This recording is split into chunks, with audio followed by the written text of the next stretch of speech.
Some wounds don't come from disappointment.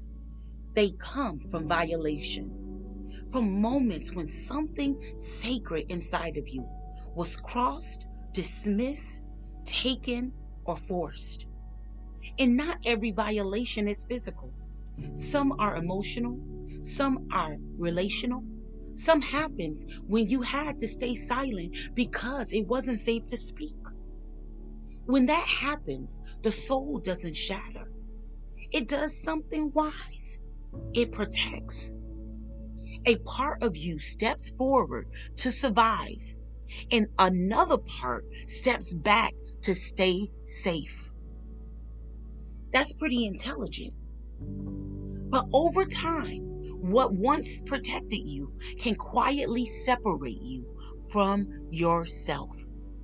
You may notice that certain emotions feel unreachable, that rest feels uncomfortable, that surrender feels risky, that joy feels distant. And yet, you love God. You love the Most High. You serve, you believe, you keep going.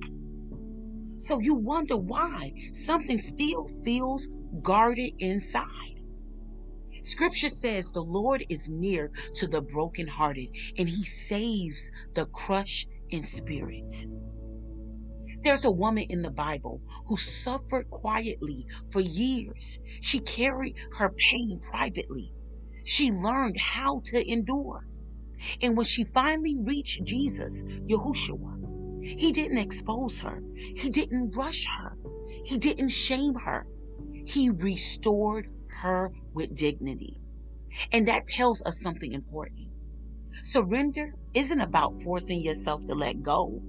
It's about feeling safe enough to come close and be healed. The test of surrender isn't about trying harder.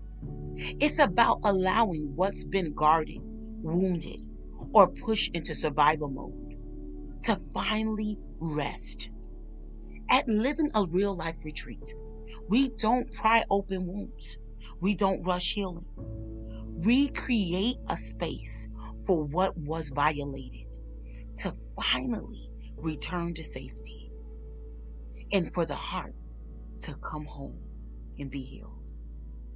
If this stirred recognition, not fear, stay close. This journey is for the woman who survived and now is ready to be made whole.